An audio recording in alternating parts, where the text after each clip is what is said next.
Мусулманчылыктын орозо кармаган жакшы экен, бейишке кирген жакшы экен, башкасын баары жакшы экен да, бирок 4 аял деген жаман экен. Оказывается, аялдар көп аялдуулукка каршы эмес экен. Эмне себептен ушул психологко көптөр муктаж болуп калышты? Бизде мисалы сабакка келгенде, консультацияга келгенде ошол 80-85% айымдар келет. Психолог деген кесипти бул ажырашкан аялдардын кесиби деп элдер кабыл алат да. Эркекти согуш, жокчулук, ачарчылык, банкротство сындыра албайт. Эркекти аял эле сындырат. Барчылык мезгилде эркектерибиз азыр курсакчан эркектер көп го, боюнда бар аялдарга окшоп. Эркектер майдачыл болуп кетти, эркектер алыс болуп калды. Эркектер монтип жүрөт да, бала белде, катын жолдо депчи, көзүн ачып ойгонгондо уже кеч болот да, анткени аялдар аябай эле алдыга озуп баратат. Психологдордун тегеретесинде 80% аялдар жүргөнүн байкап атам да. Бакыттын артынан эле кетип баратат да аялдарчы. Измена деген сөз бул эркектерге тиешелүү деп кабыл алат да, эмнегедирчи. Измена аялдар деле измена кылат. Азыркы ажырашуу тенденциясына эч ким күнөөлүү эмес. Ажырашкан адамдар өздөрү эле күнөөлүү. 20 жыл тиран эркекке чыдады, анан Турцияга барды, кыпкыска юбка кийди дагы, тамеки чегип, пиво ичип баштады. Аял кишиге кызганган жарашпайт. ЮНЕСКОга кире турган дагы толтура катылган жерлерибиз бар. Аны менен биз алек болбой атабыз да, биз өзүбүз менен өзүбүз жан дүйнөбүз менен алек болот. Да өнүккөн мамлекеттерде сойкулук бул мыйзамдуу нерсе да. Денесин саткан кыздар күнөөлүү эмес, ага барган эркектер күнөөлүү. Кайра эркек күнөөлүү. Өзүнүн күйөөсүн күйүп кызганган аял деле жок да азырчы. Пускай эмне машина алып берсин, үй алып берсин, 3 нерсени жаап берсин да, анан бир эмес 5 катын алсын да. Экинчи турмуш курганда мындай да, өлсөм да талсам да чыдашым керек деген принцип болуп калат да. Ати келинин жеп атса, жемелеп атса, какта макта жок, сенин здоровый тукумуң жок, уже болду, потомок булардын фамилияларын бул улай албайт.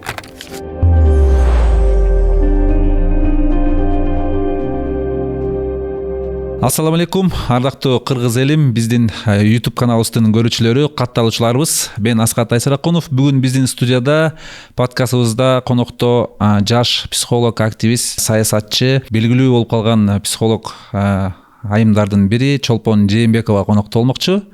Саламатсызбы? Дароо эле суроолорго өтсөк, сиз ушул психолог болуп көптөн бери иштейт экенсиз. Байкашыбызча ошол Facebook баракчасында мындай көп сизге сиздин видеолоруңуз аябай көп көрүүлөр болот экен. Деги эле ушул тармакка өтүшүңүзгө эмне себеп болду? Психолог болушуңузга, психолог ушул тармакты тандап кетишиңизге эмне себеп болду? Анан өзүңүз жөнүндө да ошо кенен тааныштырып өтсөңүз алгач. Саламатсызбы? Мен Жээнбекова Чолпон Абдылдаевна. Өзүм Таластан кызы болом. Анан ошол окууну бүтүп келгенден кийин Бишкекке биринчи билимим боюнча Кыргыз мамлекеттик юридикалык академияда окугам. Анан окууну бүткөндөн кийин НТС телеканалында корреспондент болуп, алып баруучу болуп иштеп калдым. Андан кийин ошо билим берүү жаатына кеткем. Билим берүүдө баштаганда эң биринчи биз тез окуу, шар окуу, менталдык арифметика деп балдарга сабак берип баштаганбыз. Анан балдарга сабак берип баштаганда бир кызыктуу нерсеге туш болдук. Бул мугалимдердин билим сапаты.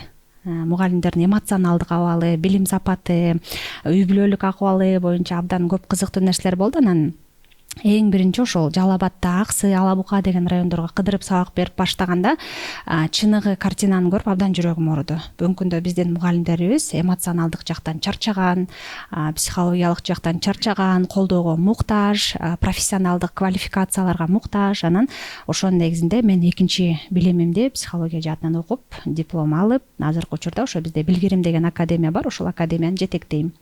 Биздин академияда ошол мугалимдерге психология жаатынан билим беребиз. Кайсыл окуу жайды бүтүрдүңүз ошондо психология? Мен өзүм МБА Московский академия психология деген бар, ошол жакта бүтүрдүм. Биздин Кыргызстанда, Жок, Москвада. Москвадан бүтүп келген турбайсызбы? Анда демек сизде бир адис психолог турбайсызбы демек? Бүгүнкү учурда ошол биздин Кыргызстандагы деги эле коомдо психологдор аябай көп талап кылынып атат да. Эмне себептен ушул психологко көптөр муктаж болуп калышты? Негизи эле мурунтан эле илгертеден эле ушундай психологдорго муктаж беле же азыр эле кийинки акыркы 20-30 жылда ушундай болуп калдыбы? Психолог деген адистикти мен кечеги да өзүм соц тармагымда чыгарып койгом. Психолог деген кесипти бул ажырашкан аялдардын кесиби деп элдер кабыл алат да. Эми ажырашып кетип анан барып психолог болуп алыптыр, же болбосо психологияга келип ажырашып кеттир депчи. Анан психолог деген кесип бул дүйнө жүзүндө негизи илимди ала турган болсок, психология илими бул жан дүйнөнү изилдей турган илим. Психа деген бул жан дүйнө, ошол жан дүйнөнү изилдей турган илим.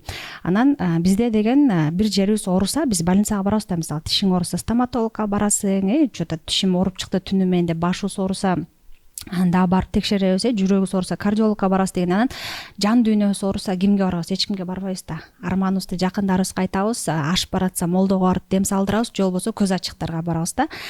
Психолог дегенди биздин коом, кыргыз эли эми кабыл алып баштады. Будан 3-4 жыл мурдан уялчы психологко баргандан, психологко келгенде дагы келип анан мени келди деп эч кимге айтпай деп мындай уялышчу да кадимкидейчи. Анан келгенден кийин дагы сага эмнени айтып берем деп психолог менен эмнени сүйлөшөт дейт да. Көп адамдар мисалы мамлекеттик кызматта иштеген менин агаларым бар, ошол чоң жетекчилик орунда жүргөндөрчү. Анан мен айтам да, сиздер психологко бардыңыздар беле десем, жок дейт. Барыш керек десем, барганда эмнени сурайсыз, эмнени сүйлөшөбүз дейт да. Адамдын жан дүйнөсү ооруйт. Адамда ар кандай сезимдер бар, адам таарынат, капа болот, ошону айлап жылдап сактап жүрөт. Анан ошонун негизинде жана больницага алып барган оорулар пайда болот да. Ошол жүрөк оору, сахарный давление, бунун баары жөн эле пайда болбойт. Эң биринчи ошол жан дүйнө ооруп, андан кийин биз больницадагы врачтарга, анан врачтардан кийин дары-дармекке муктаж болуп калабыз. Негизи психологдор бизде муктаж болуп аткан адамдар көп. Буга чейин деле көп болгон, бирок мынчалык социалдык басым болгон эмес да. Социалдык басым деген бул эмне? Социалдык норма деген күчтүү болгон эмес. Мисалы мен социалдык нормага жетиш үчүн жок дегенде 2 бөлмөлүү үйүм болуш керек, машинам болуш керек, бизнесим болуш керек деген сыяктуу чоң социалдык нормалар болгон эмес. Ошого руханий ооруган адамдар деле аз болчу да. Анан азыр ошол нерселер көбөйдү. Анан психолог керектигин эми түшүнүп баштады, бирок аягына чейин түшүнө элекпиз. Психолог десе эле көбүнчөсү баягы берки психиатр менен алмаштырып баштайт. Ооба, психиатр менен алмаштырат, уялат, анан келгенде дагы алдайт да. Мисалы көп келген клиенттер аягына чейин алдашат. Чынын айтып, ооба мен жашоомдо ушундай проблема болуп атат, менде ушундай болду деп айтыш адамга аябай кыйын. Анан эмне алдап атасыз десең, анан кийин эметип мукакта отуруп, анан кийин ачылышан айтат да, ишенип, анан эч кимге айтпайсызбы, точно эч кимге айтпайсызбы дейт. Анан ооба эми психологко барганда эң биринчи конфиденциальность эч кимге айтпайбыз дегенен анан макул деп анан жан дүйнөсүн ачып айтып берет. Жан дүйнөсүн ачып айтып бергенден кийин адам жеңилдеп калат да. Бул жанагы орустарда, христиандарда эме бар эмеспи? Святой отец деп коет го. Булар эмеге барып, церковьга барып, анан святой отецке именно чындыгын айтышат да буларчы. Святой отец мондай нерсе болду деп алар чындыгын айтканда, тиги святой отец я воскрешаю тиги бу деген өздөрүнүн сөзүн айтат го. Ошол дагы психологиянын бир элементи да. Мисалы психологко келип чынын айтканда адам кадимкидей жеңилдеп калат да. Көпчүлүк учурда алдамчылык менен, калп жалган жашоо менен жашап эле адам ошол оорукчан болуп өтүп кетет да. Жанагы эме деген сөз бар го, оорунун 70% психологиядан көз караганда 30% баягы физиологиялык жактан депчи. Ушуну кандай чечмелеп бере аласыз?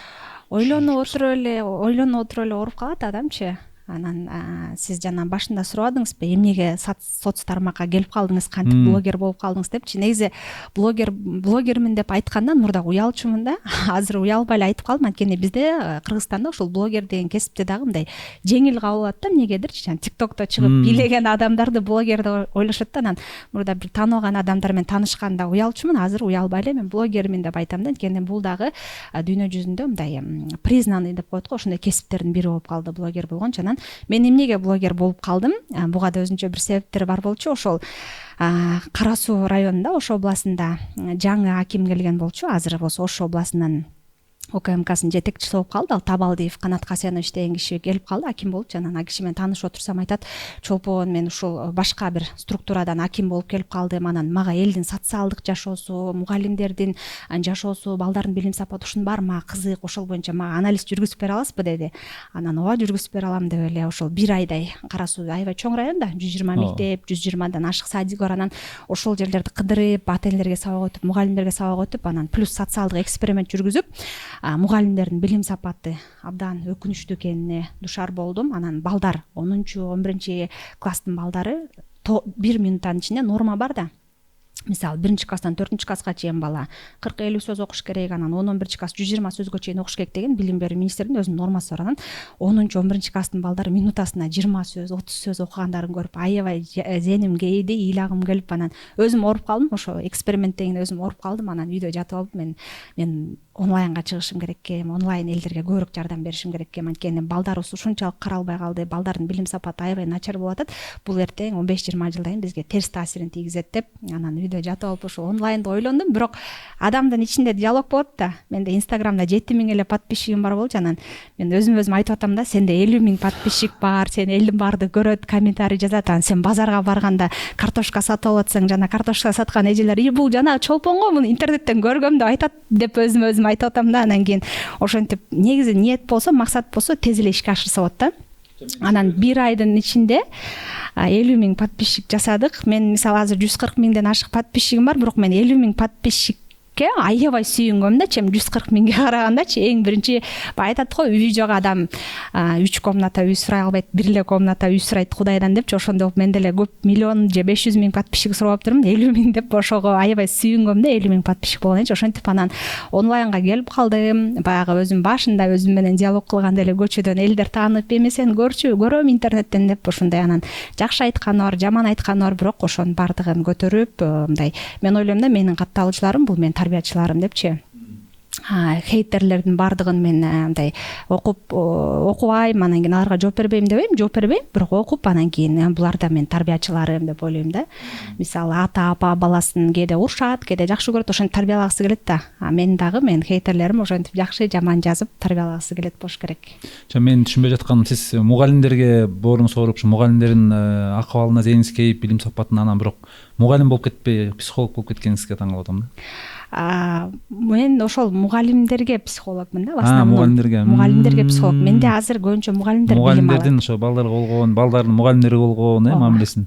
Азыр бизде ошол буга чейин дагы окуткан эжекелерибиз менен Манас, Ош шаарларында жолугушуулар болду да. Анан чынында эжекелердин көз жашы, эжекелердин үйүндөгү көйгөйлөрү ошол мисалы үчүн буга чейин башкача караса психологияга келип, башкача карап калып, анан ыраазычылыктары, баталары мындай барганда сүйүнөсүн да, чынындачы.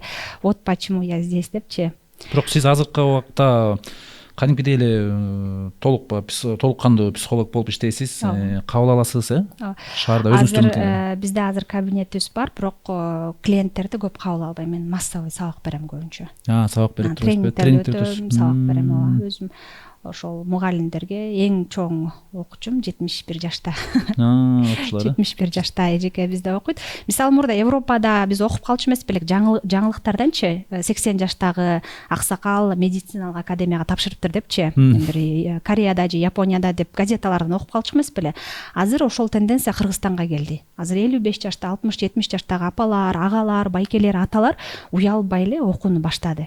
Бирөөлөр ошол дин жаатынан билим алып атат, бирөөлөр медицина, бирөөлөр психология жаатынан билим алып атат да. Чота үйрөнүш керек окшойт, окуш керек окшойт деп ушул бизге жаңы мода пайда болду. Азыр 70 жаштагы апалар кадимкидей эле окуйт, тапшырмаларды аткарат, өздөрүнүн туура эмес кылып жүрүптүрмүн, ушул нерсени мындай кылсам болмок экен деп, мындай өздөрү үчүн азыр бир туура бир багытта кетип атат. 70 жаштагы мугалимдер, 70 жаштагы. Эл кызыккан актуалдуу темалар көтөрүлө анда. Психологко бүгүнкү күндө ушундай эле суроо берейин. Аялдар көбүрөөк кайрылабы же мырзалар көбүрөөк кайрылабы деп кандай ойлойсуз? Эркектер дейм, аялдар. Эркектер кайрылышын каалайт элем, бирок эркектер кайрылбайт. Мен көп эле психологдорду көрүп калатам. Психологдордун тегеретесинде 80% аялдар жүргөнүн байкап атам да. Анан менде ушундай суроо пайда болот да, чын эле аялдар чындап эле жабырк тартып, психологчудан жабырк тартып атышабы же мырзалар деле жабырк тартып, жан дүйнөсү алар аркылуу жабырк тартат, алар барбай атабы? Ооба. Эркектер уялат да келгенденчи, билим алгандан, келгенден, ыйлагандан, өздөрүнүн эмоциясын көрсөткөндөн эркектер абдан уялышат биздечи. Эми бул деле барып 5-10 жылда жок болот, анткени эркектер дагы окуп аракет кылып баштайт да. Бизде мисалы сабакка келгенде, консультацияга келгенде ошол 80-85% айымдар келет. Анан ошол айымдар келгенде дагы эмне деп келет дебейсизби? Үй бүлөмдү сактап калайын деп келдим дейт да. Анан сен күйөөң барбы? Ал эмне менен алек десең, ал мени кыйнайт, зордуктайт, ушинтет, урат, анан дагы башкалар менен сүйлөшөт дейт. Ошонун баардыгын билип туруп, еще баягы аял эрдик кылып, батырлык кылып, баягы үй бүлөнү сактап калгысы келип, дагы билим алып атат да. Ошон үчүн бүгүнкү күндө психология жаатында психологко баргандар булар айымдар көбүнчө. Негизи эле мындай суроо келип атат да, могу акыркы 30 жыл деген бизде сөз модого, акыркы 30 жыл деп эле бизде акыркы 30 жылда ушу эркек мырзалар менен биздин кыргыз деп коелучу, кыргыздын эркектери менен айымдарынын психологиялык, эмоционалдык абалында эмне өзгөрүүлөр болду деп ойлойсуз? Мисалы, мурунку менен азыркыны салыштырып берсеңиз. Мисалы, Союз учурунда кандай болчу айымдардын психологиясы, азыр кандай болуп калды? Анан көп сөз жүрүп атат го азыр. Көбүнчө менин байкашымча эркектер майдачыл болуп кетти, эркектер алыс болуп калды деп эле ушундай көп сөздөр болот да. Айымдар күчтүү болуп баратат дегенчи. Ушул темада. Мындай эме деп айтат го, кечээ эле 9-май майрам болбоду, жеңиш күнүчү. Анан мындай оор күндөр күчтүү адамдар жаратат, жеңил күндөр алсыз адамдар жаратат депчи. Анан эркектердин эркектиги күчтүүлүгү бир ушундай бир оор мезгилдерде билинет экен да. Бул согуш учурунда, ачарчылык учурунда, андан тышкаркы ушундай жай баракат барчылык мезгилде эркектерибиз азыр курсакчан эркектер көп го, боюнда бар аялдарга окшоп курсакчан эркектер көп го. Ушундай өзүнүн курсагы менен эле алек болуп калат экен. Курсагым ток болсо, жубайым жанымда болсо, бир определенный бир 15-20 миңдик айлыгым болсо деп эркектерге ошол эле нерсе болду да. Андан тышкаркы кереги жок. Айымдар деген бизде кичине макал бар го, кыздын көзү кызылда депчи. Биз кызыгабыз да, ар нерсеге кызыгабыз. Биз өнүккүбүз келет, өскүбүз келет. Анан бир эле Кыргызстанда эмес, дүйнө жүзүндө чоң өзгөрүүлөр болуп атса, өсүүлөр болуп атса, элдин бардыгы барып саякаттап жүрсө, анан биз дагы ошого умтулуп аракет кылат экенбиз да. Аялдар көбүнчө ошол бир эме деп коет го, погоня за счастье деп коет го. Бакыттын артынан эле кетип баратат да аялдарчы. Эркектер азырынча 3 жылда 5 жылда пока что мойнуларын ала элек да. Эркектер монтип жүрөт да, бала белде, катын жолдо депчи. Аялдардын могул өсүп аткан тенденциясын, өнүгүп аткан тенденциясын анча признавать эте элек. Бирок признавать эткенде көзүн ачып койгондо уже кеч болот да. Анткени аялдар аябай эле алдыга озуп баратат. Бардык жагынан мындай экен да. Аял акча тапса, ага эркектин кереги жок экен. Эркек акча тапса, ага бир эмес 2-3 аял керек экен да.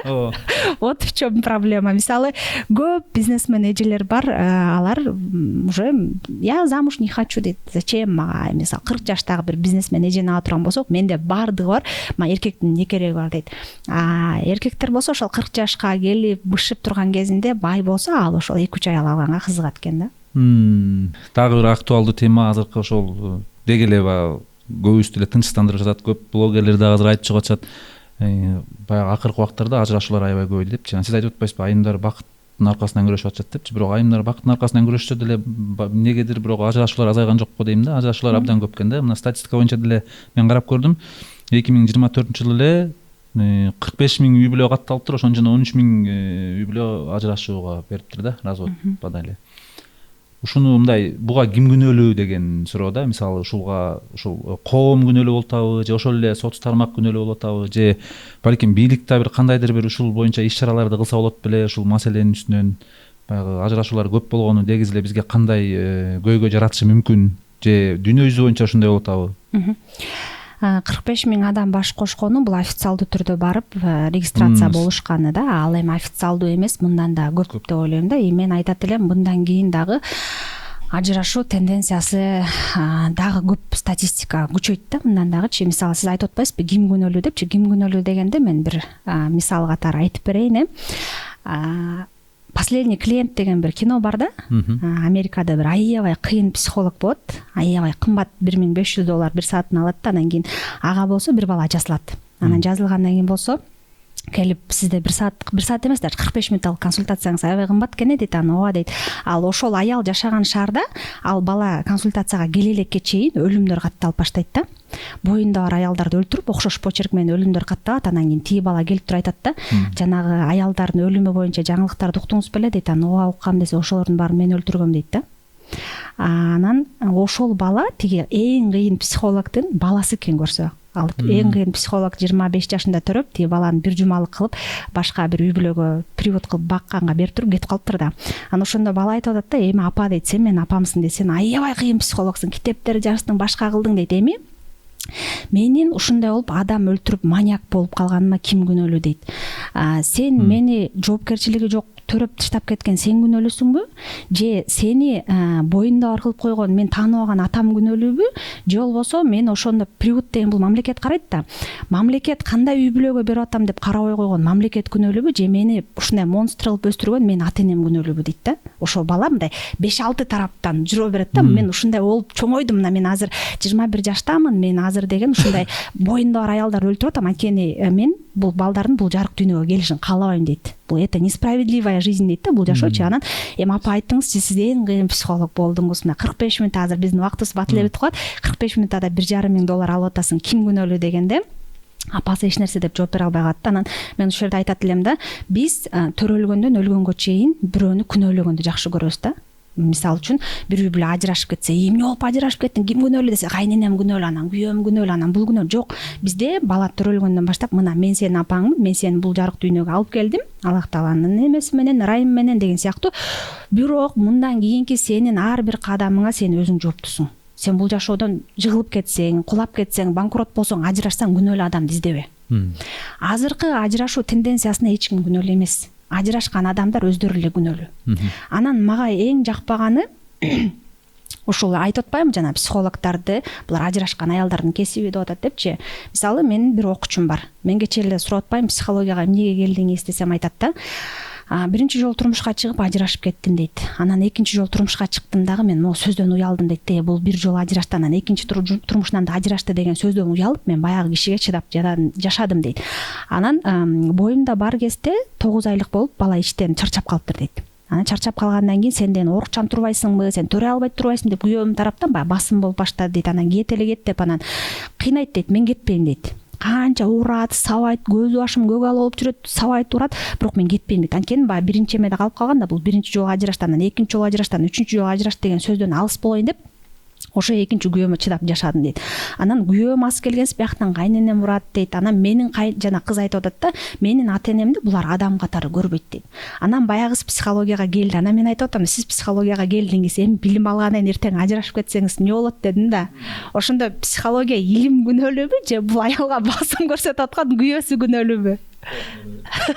Жок, күйөөсү буну уруп атат, согуп атат, салып атат. Анан бул аял келди да, психологиядан билим алды. Жеке граница деген бар экен, адам мындай мамиле кылбаш керек экен, сыйлаш керек экен, сүйүш керек экен.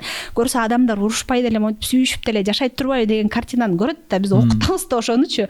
Анан окугандан кийин психология илим күнөөлүү болуп калабы же ага буга чейин зордук зомбулук көрсөтүп келаткан күйөөсү күнөөлүү болуп калабы?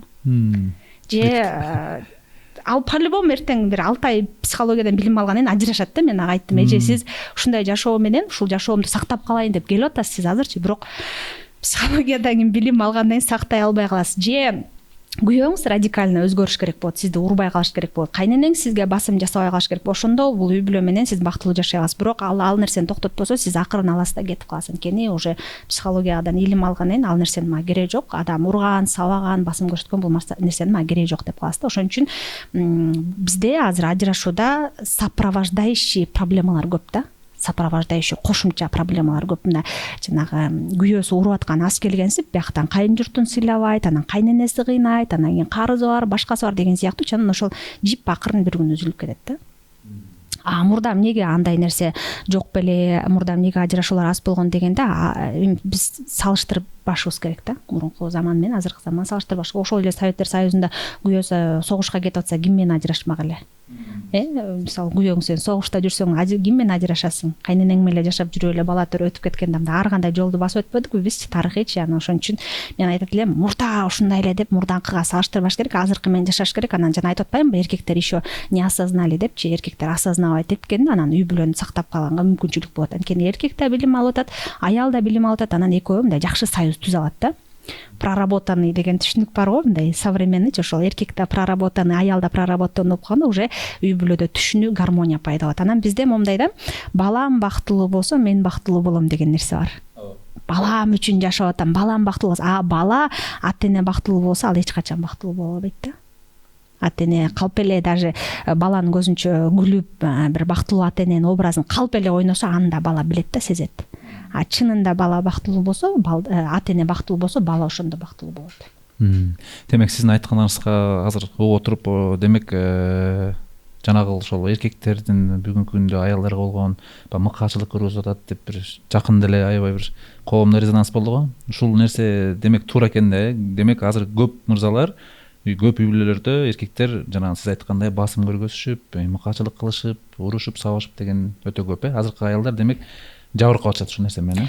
Жабыркап атат, ошону токтотконго аракет кылып психологияга келип билим алып атат, динден билим алып атат, бирок билим алгандан кийин түшүнгөндөн ажырашып кетип атат. Оказывается, мага мунун кереги жок турбайбы, мындай эшматтын кереги жок турбайбы деп кетип калып атат да. Эркектер, аялдар кетип калып атат да. Баягы ажырашуунун себептерин сурап атпайсызбы? Ошол зордуктан, зомбулуктан, ошол үй бүлөлүк бир конфликттерден жабыркап атат дагы, анан кетип калып атат. Эми ушул да, мына ушул жерден суроо бергим келип атат.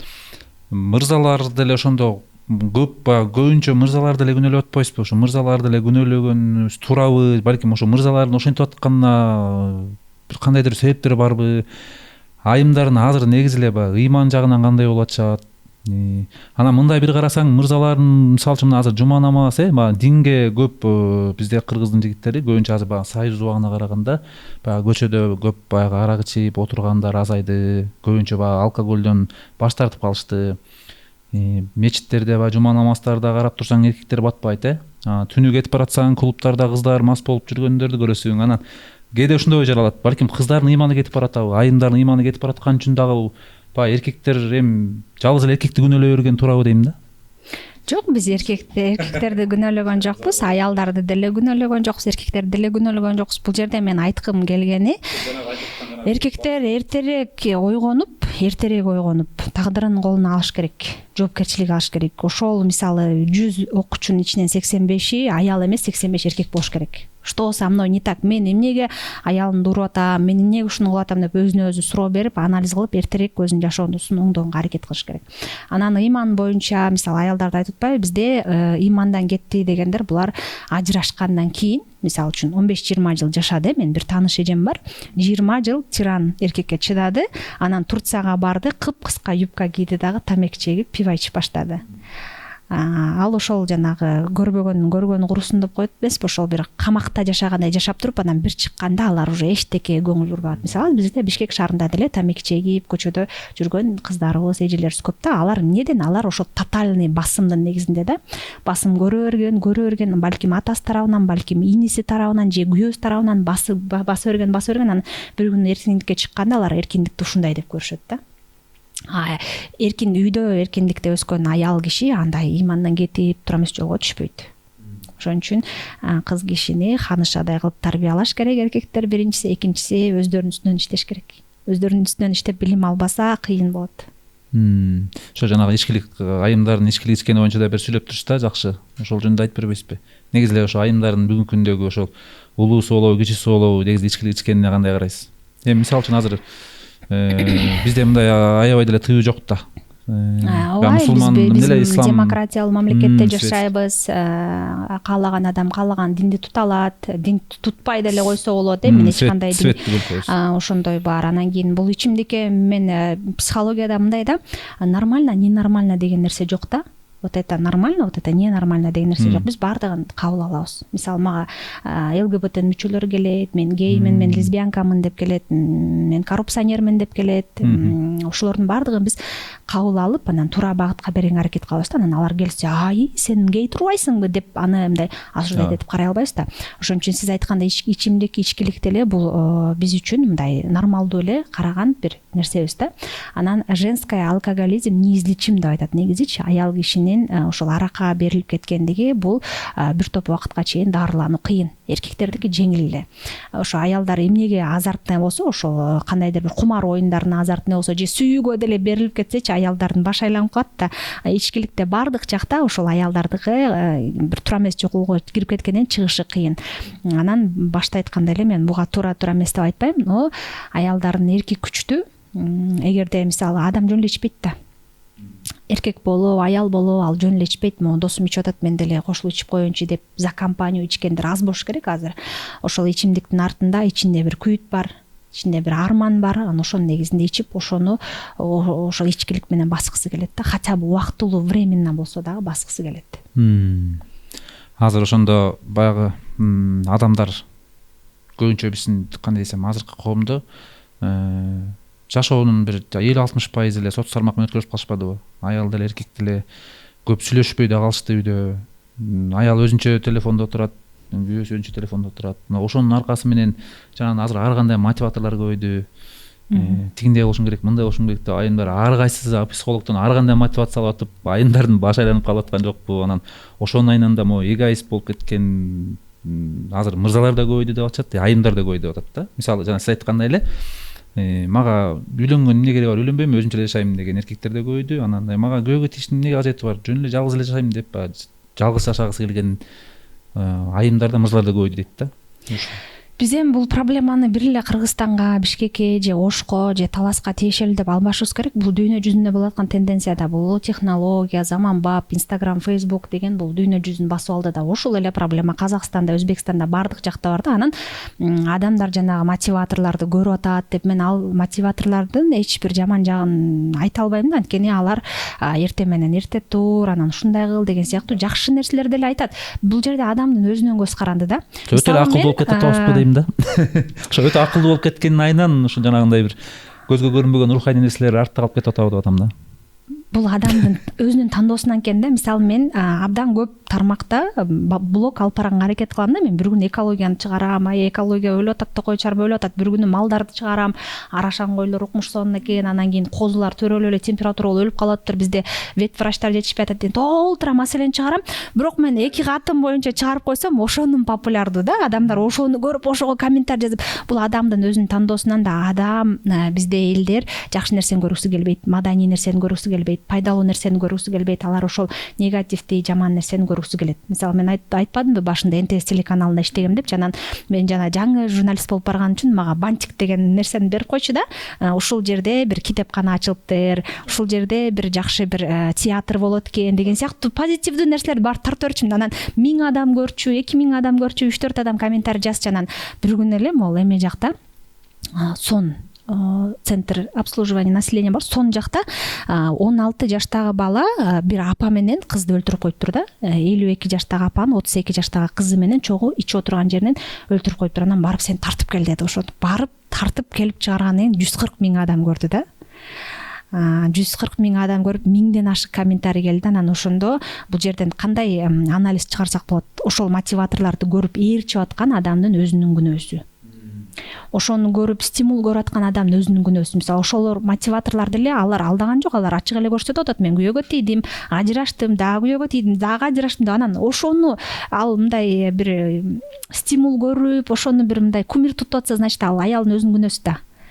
Ошону тандаган адамдардын өзүнүн күнөөсү да. Тиги чыгарып аткан коучтун, мотиватордун күнөөсү эмес да.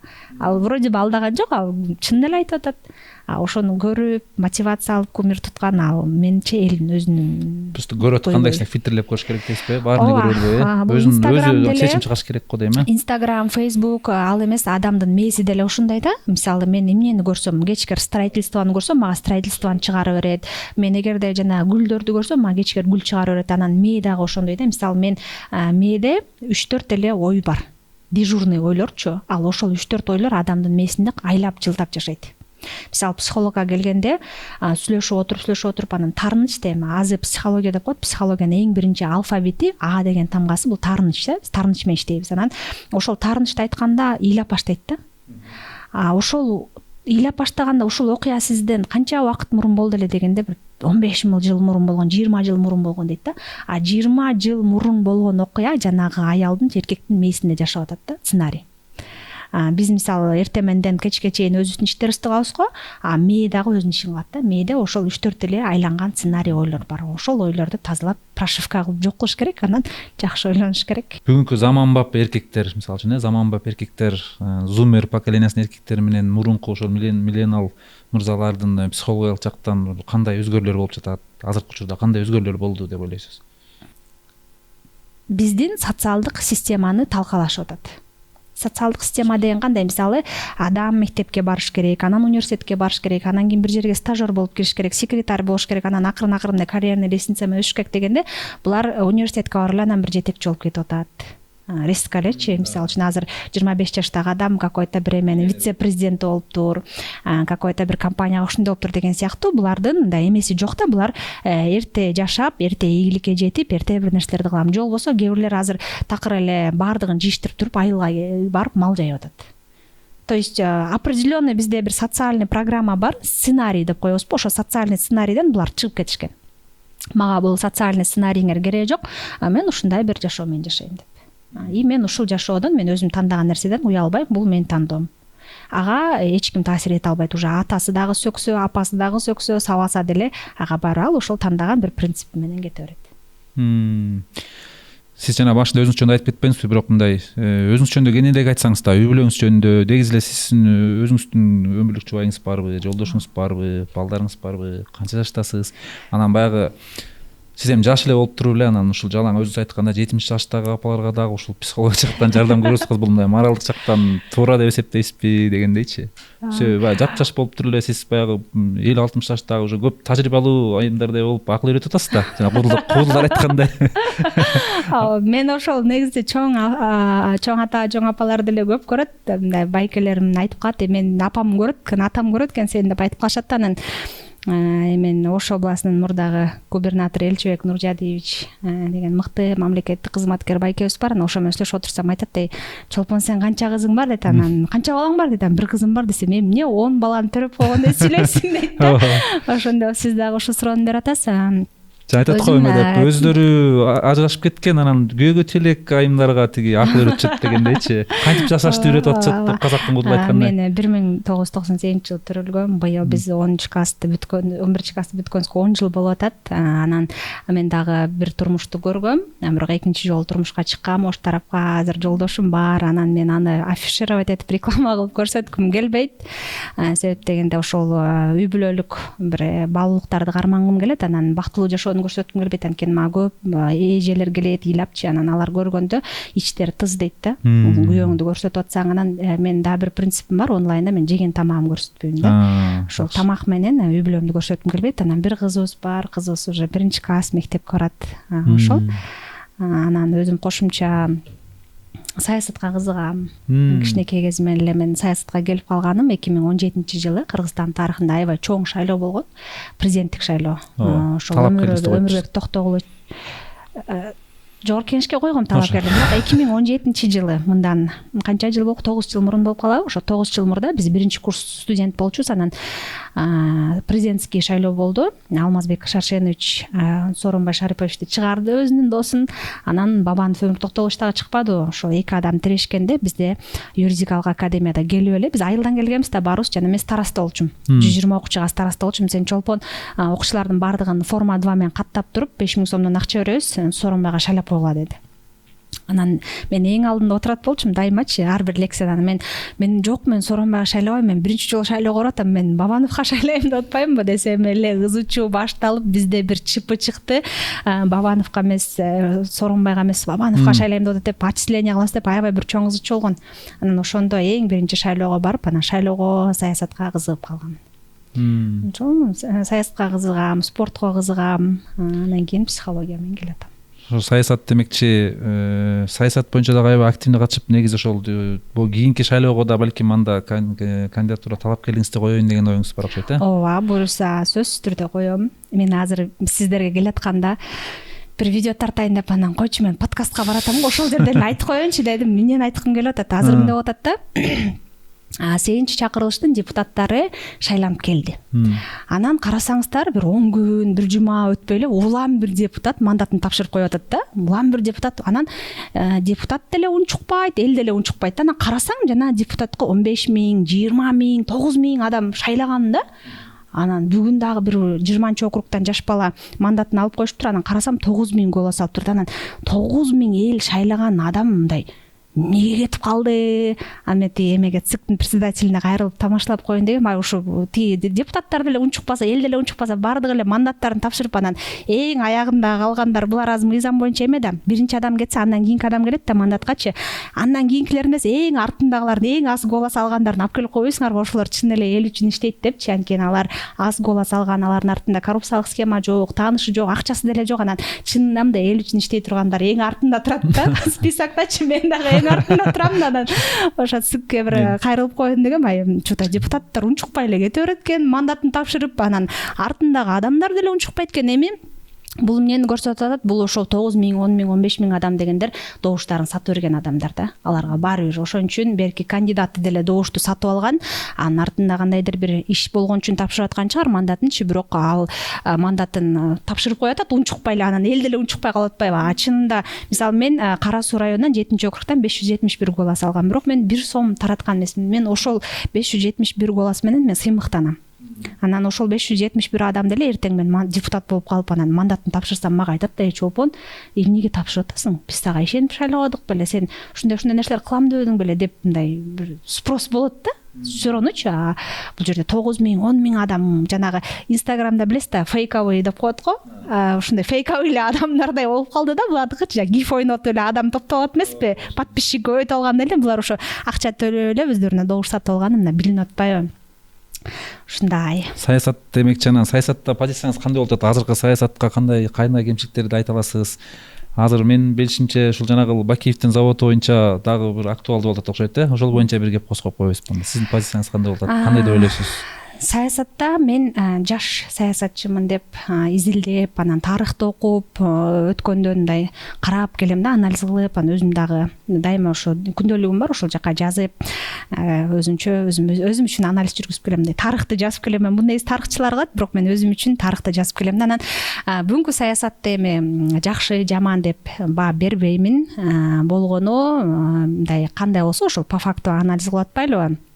Бакиевдер салып берген завод боюнча мен кечээде комментарий кылганмын, мындай да, 87 адам каза болду, 600гө жакын адам майып болду. Анан аларды баатыр деп тизмесин, фамилия, аты жөнүн бул жака Ак үйдүн алдына илдик.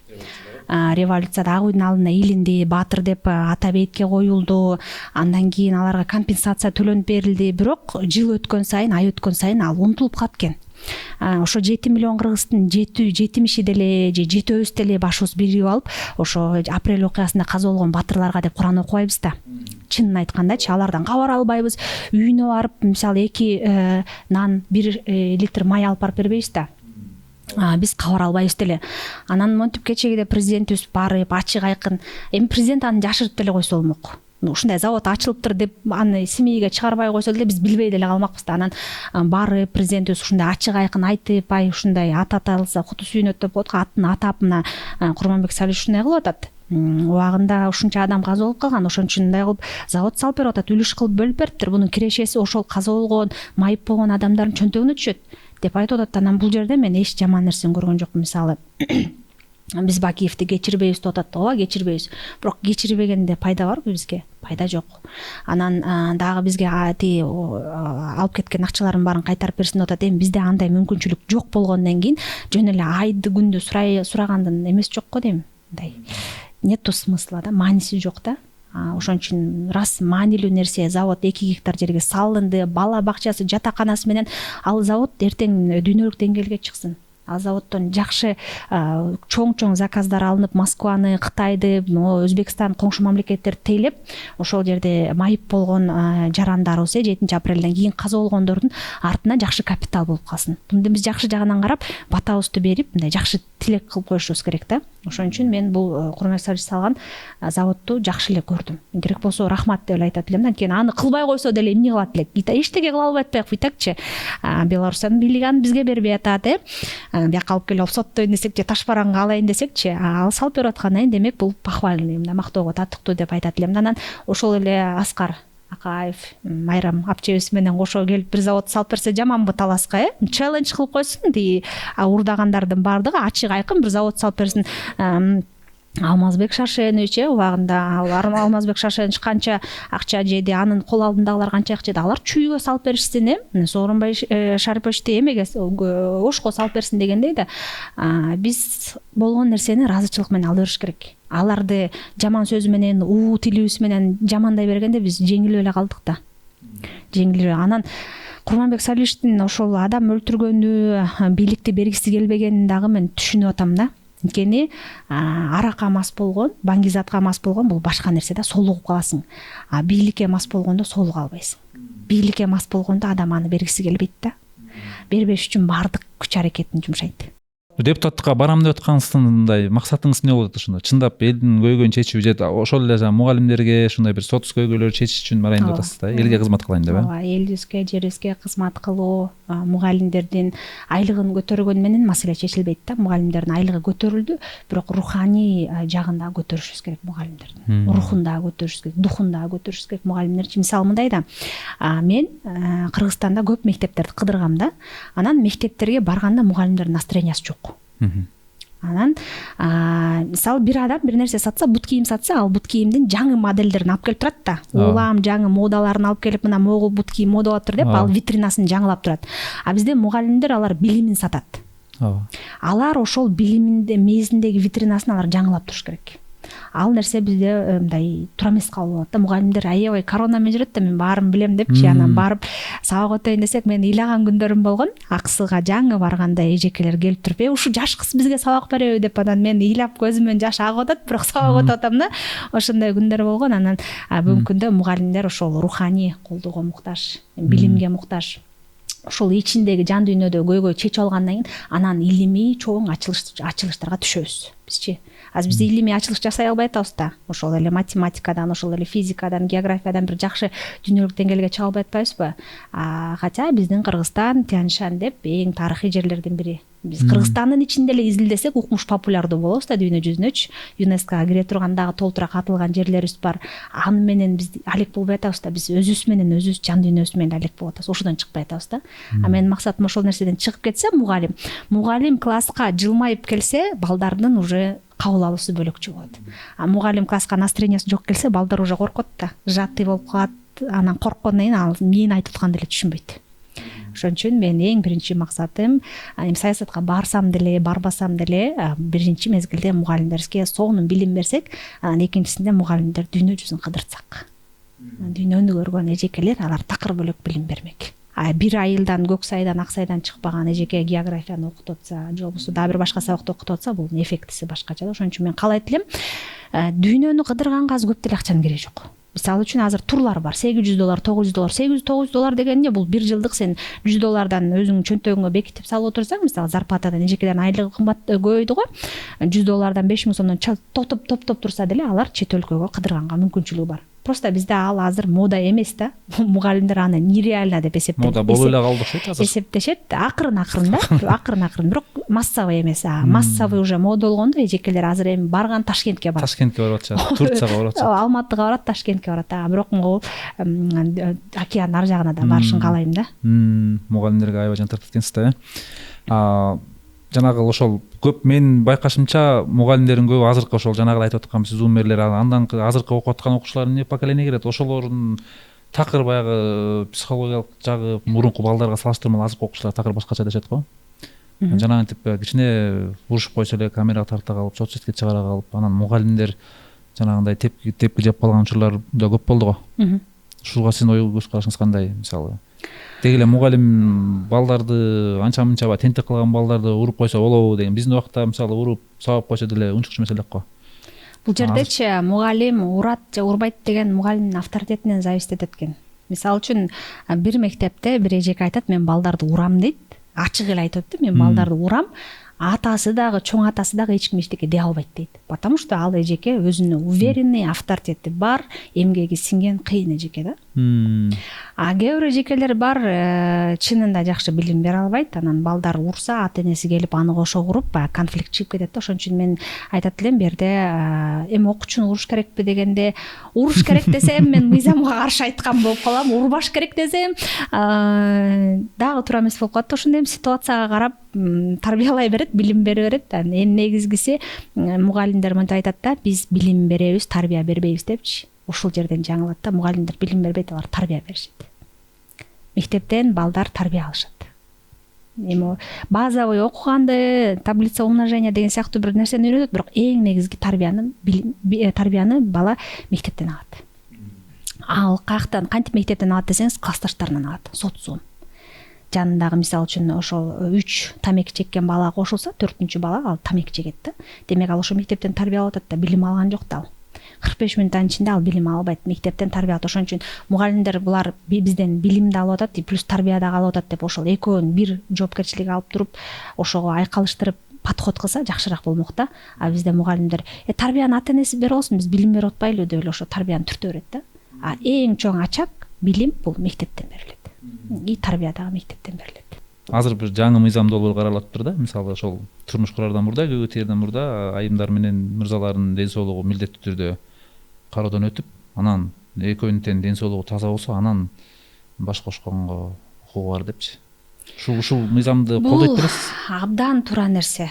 Азыркы Жогорку Кеңештин төрагасы Марлен Маматалиев көтөрүп атат болуш керек. Абдан туура нерсе.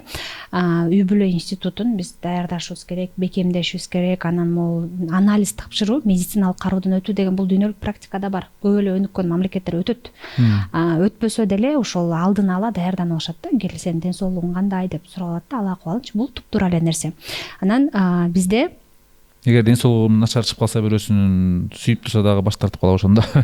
Жок, сүйүп турса дагы баш тартпайт. Бул жерде эми лечение кылышат да. Дарыланат, алдын ала билет, жанагы мен башта айткан эжеге окшоп сен өзүң оорукчансың, сен ошон үчүн ичиңде балаң каза болуп калды, төрөлбөй эле деп эркек таң болуп атпайбы? Балким ал эркек оорукчан.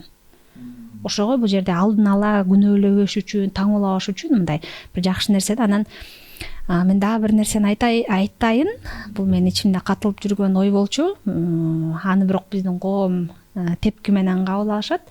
Да өнүккөн мамлекеттерде сойкулук бул мыйзамдуу нерсе да. Эмне үчүн мыйзамдуу? Мисалы Индияда, Кытайда да башка мамлекеттерде мыйзамдуу нерсе. Эмне үчүн мыйзамдуу нерсе? Сойкулук именно ден соолукка абдан чоң таасирин тийгизет. Бизде азыр Москвада жаштарыбыздын көбү спид ВИЧ менен катталып атпайбы? Анан Кыргызстанда да буга аябай баягы басым жасап, буларды жок кылабыз деп, улам камап, улам бетин көрсөтүп, чыгарып интернетке уяткарып ушундай кылышып атты. Бирок алар токтобойт да. Биз эч качан аларды уяткарып, көчөгө чыгып, таш бараңга алып, атып, өлтүрүп дагы токтотуп жок кыла албайбыз да. Дүйнөбүз боюнча токтото албайт го. Токтото албайт ал нерсени. Анан эмнеге биз калп эле эки жүздүү боло беребиз дейм да. Анан ушуларды дагы учетко алып, мыйзамдаштырбаса да учетко алып, медициналык кароодон өткөрүш керек да. Бала балакатка жеткенден эмне кылат? Мастурбация кылат, анан кыздарга барат. А ошо кыздарга барган тиги кыздын ден соолугу жакшы болсо жакшы да. Ал үйлөнө элекке чейин ал кандайдыр бир вирус жугузуп, же бир ооруп калууга шарт түзүлүп атпайбы ал балагачы? Биздин жаштарыбызгачы. Ошон үчүн бул нерсеге дагы биз мындай более рационалдуу карашыбыз керек да. Сойкулукту формалдаштырып коюш керек дейсизби? Жок, сойкулукту формалдаштыруу боюнча эми ал убакыт көрсөтөт ал нерсеничи. Дело времени деп коет го. Может 5-10 жылдан кийин биз ушул түшүнүккө келип, кабыл алып ушул нерсеничи мыйзамдаштырышыбыз мүмкүн. Бирок мен ага кепилдик бере албайм. Бирок мен буларды учетко алыш керек. Аларды уят кылгандан пайда жок. Алар жок болуп кетпейт, түгөнүп калбайт. Алар денесин саткан кыздар күнөөлүү эмес, ага барган эркектер күнөөлүү. Кайра эркек күнөөлүү. Бардык жакта эркек күнөөлүү да. Жок, бул жерде мындай да. Ошол эркектин дагы өзүнүн природасы бар да. Природасы бар, барып туруш керек. Барганда дагы өзүнүн эрежеси менен барыш керек деп ойлойм да менчи. Бул нерсени айтсаң уят дейт, жаман көрөт, бирок айтыш керек. Ошол биздин саламаттык сактоо министрлиги ушуларды учетко алып, буларды мындай эметип, кадимкидей эле ден соолугуна кам көрүш керек булар. Анализ тапшырып туруш керек, 3 ай сайын учетто туруш керек, кабар алып туруш керек. Ошолордун айына мисалы канча деген балдар аборт болуп, төрөлбөй каза болуп калып атат, бул мунун баары жоопкерчилик да. Ошон үчүн мен ушул нерселерге бир рационалдуу түз карасак деп айтат элем да. Анан үйлөнөрдүн алдында ден соолукту каратуу, медосмотрдан өтүү бул эң жакшы идея. Биз керектүү нерсе, биз келишибиз керек ушул нерсеге. Сиз ошол өзүңүздүн соц баракчаңызда бир көргөн элем, ошол сиз жанагы ушул көп аялдуулукту мындай колдогон сыяктуу оюңузду айтканда аябай көп просмотр болуп, көптөр жазышкан болуш керек. Ушул боюнча да бизге да айтып бербейсизби? Көп аялдуу азыр мына азыркы учурда аябай талкуу жаратып атат, Ушул боюнча сиздин позицияңыз кандай, психолог катары? Биз мындай да, биз өзүбүздү момун мусулманбыз деп позиционировать этебиз да. Биз момун мусулманбыз деп ушундай позицияда көрсөтөбүз да. Анан момун мусулмандын куралы Куранда, китеп. Анан ушул жерде бир эки жүздүүлүк келип жатат. Сен момун мусулмансың, сен намаз окуйсуң, Кудайга, Аллах Таалага ишенесиң, башканын баарына ишенесиң. Бирок неге ошол динде жазылган көп аялдуулукту опровержение кыласың, колдобойсуң? Сен тотально ошол жерде жазылган нерсенин ар бир пунктуна макул болушуң керексиң да, сен рас момун мусулмансыңбы, сен ошол жерде эмне деп жазылган болсо жакшы нерсенин бар, диндики, жаман нерсенин бар, диндики эмес деп атпайбы, анан Куранда жазылган нерсенин баарына сен 1000 эмес миллион процент без обсуждений макул болушуң керек да.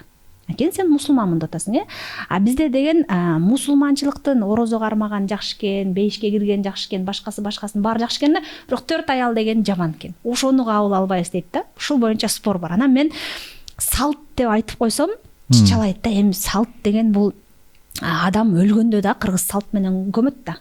Өзүнүн жуундуруп, анан кийин жумалыгын берип, анан 40 күндүгүн берип, ашын берип деген сыяктуу төрөлгөндө, үйлөнгөндө ушундай салттар бар да. Анан көп аял алган деле салт болгондо биз ал салтыбызды каяка кетиребиз? Мисалы баардык байларыбыз, хандарыбыз бүт баардыгы көп аялдуу болушкан. Биз аны эч жака кетире албайбыз да. Чийип жок кыла албайбыз да. Бул жерде деген мен дагы ошолдон кийин мен социалдык опрос кылдым да. Оказывается, аялдар көп аялдуулукка каршы эмес экен. Алар эмнеге каршы экенин айтайынбы? Алар монтет, менин күйөөм үйлөнсө үйлөнө берсин, но при условии дейт. Мага үй алып берсин, анан машина алып берсин, анан бизнес кылсын дейт да. То есть берде сүйүү жок болот атпайбы? Өзүнүн күйөөсүн сүйүп, күйүп кызганган аял деле жок да азырчы. Пускай эмне машина алып берсин, үй алып берсин, 3 нерсени жаап берсин да, анан бир эмес 5 катын алсын деп атпайбы? Значит, бул жерде баягы аялда деле верность жок да. Условияны түзүп берип койсо, да пожалуйста деп атат да. Ошон үчүн бар эмес болуш керек эми. Ошондойлор бар да, көпчүлүгү ошондой эле ойдо. Айланайын, мени жакшылап багып койчу, анан кийин алсаң ала бер деген да. Ипотекадан, кредиттен кутулуп алайык, анан кийин алсаң ала бер деп добро берген аялдар да. Анан эмне үчүн мен аны бул биздин коомдогу олуттуу маселе деп анан кийин айтып чыгып атам. Анткени мага келген 50 аялдын 35-и ошол нерседен жабыркайт. 2 аялдуулуктан эмес, изменадан. Күйөөм ушундай измена кылып атат, момтуп атат, тигинтип атат дейт. Анан кийин эркектер деле келет, мен ушундай өзүм ушундай бир жаман адатым бар, кантип токтотсом болот, ушуна кыз көрсөм эле аркасынан чуркап барып эле чыгып ушундай өзүм жоготуп коем дейт да. Ошон үчүн бул бизде реалдуу бир проблема болгон үчүн мен айтып чыгып атам. Анан башта айтпадымбы? Биз психологторго нормалдуу, ненормалдуу деген нерсе жок. Колдойм деген нерсе жок. Бизге баардык адам келет. Мисалы үчүн киши өлтүргөн адам деле келиши мүмкүн, наркоман деле келиши мүмкүн, педофил деле. Биз бүт баардыгы менен сүйлөшүп, контакт түзүп, биздин профессиябыз ошондой. Ошон үчүн мен ачык айкын айтып атам. Бул деген салт болчу, бул деген динде жазылган болчу деп атам да десем, сен эркектерди колдоп атасың дейт да. Ал жерде бир дагы текстте үйлөнгүлө 2 аял алгыла, эркектерди колдогула деген нерсе жок. Анан кол топтоп баштаптыр, ал кайсы этапка келип токтоду билбейм. Ошол өзбек ажыкебиз дагы 67 жашта экен. Ал 4 аял болуш керек өзбек ажынын. Мен эми бул такталганбы, такталган эмеспи билбейм, бирок өзү 3 аял алган экен жашоосунда. Анан азыр 2-чи аял менен жашайт экен. Азыр өзбек ажыкем көрсө күлөт болушуп, булар билбей эле талкуулап атат депчи, бирок ошол кишинин дагы бир киши менен сүйлөшкөн бир эмесин, диалогун угуп калдым да. Ошо өзбек ажы айтыптыр, мен дейт 67-ге келдим. Мен өсөрүм калган жок, өлөрүм калды. Бирок мен бул инициативаны жаштар үчүн көтөрүп атам дептир. Карасаңыз сөздү. Жаштар үчүн көтөрүп атам. Эмнеге дегенде, жаш студенттер 7 областтан келип бияка жыйылат, студент кыздар. Анан айтат го, эркекти токчулук, аялды жокчулук бузат депчи. Колунда жок кыздар келет, анан кийин бир колунда бар эркек аны карайт, 3 жыл, 5 жыл карайт, баягы кыздын тагдыры бузулат да, ошо менен ал кыз калып калат. Анан баягы эркек дагы жаңы кызды ошентип алып отуруп, кыздардын тагдыры талкаланып калып атат. Анан дагы бир кызыбыз ыйлап чыгып атты го, мен балам оорукчан болуп калды, бул карабай койгон, укугу корголбой калып атат. Ушундай жерде алар деле адам го, алардын да укугу корголуп, бир тең салмактуулук болсун деп эле аракет кылып атам дептир. Атак мен өзүм үчүн аракет кылган жокмун, өзүм үчүн тепки жеген жокмун. Эми ал кишинин айтымында мындай болуп атпайбы? Эркек баары бир деле ойноштук кылып канча көп кыз менен жүрөт, андан көрөкчөктү нике кыйып 3 аял менен ошону багып жашасын дегендей, Ооба. Сиздин оюңузда ошого окшоп болуш керексиз. Эркектер алдамчы болот да. Алдайт да аялдарынчы. Мисалы мен билем да, көп байкелеримди, эжелеримди эле билем. Алар мисалы бир эркек аялы менен ушунакай эле жашап атат.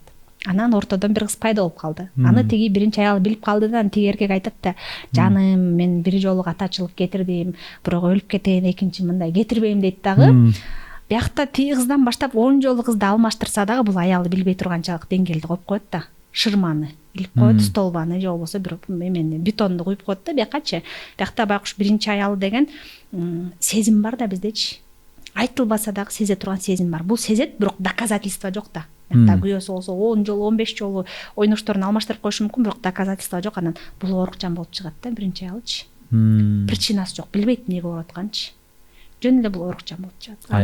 Аял, биринчи аял. Мен ошого айтып атам да, биринчи аялдар баардык нерсени рационалдуу кабыл алып туруп, анан өзүңөрдүн үстүңөрдөн иштегиле, билим алгыла депчи.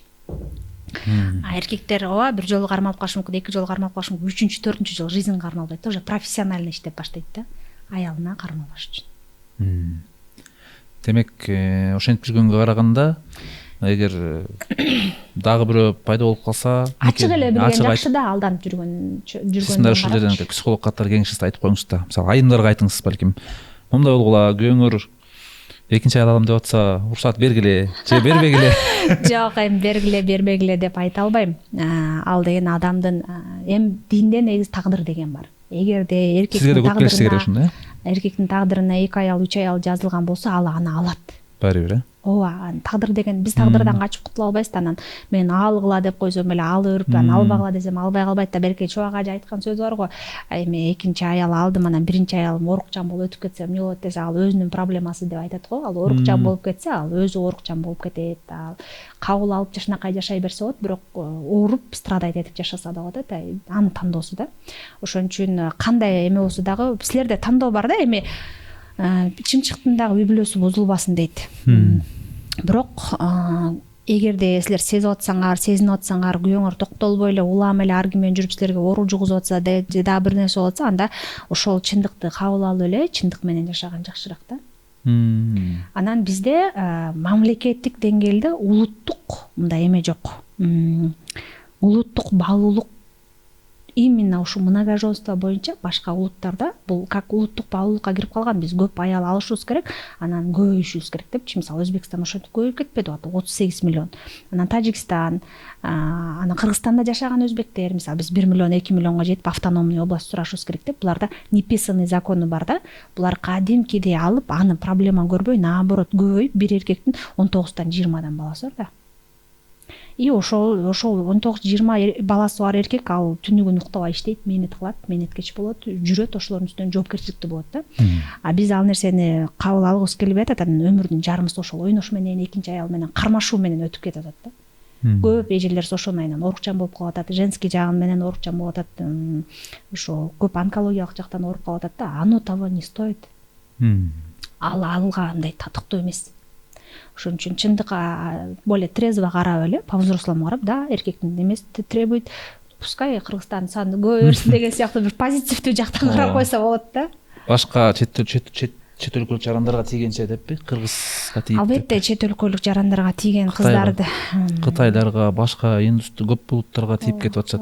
Ооба. Аларга тийгенде деле бөлөк эл жарытпайт, жыргап кетип аткандар жок. Эми жыргап кеткен деле бар, бирок в основном жыргап кетишпейт. Анткени бөлөк улуттун эмеси бөлөк болуп калат. Ошого кыргыздын кызы кыргызга эле тийиш керек.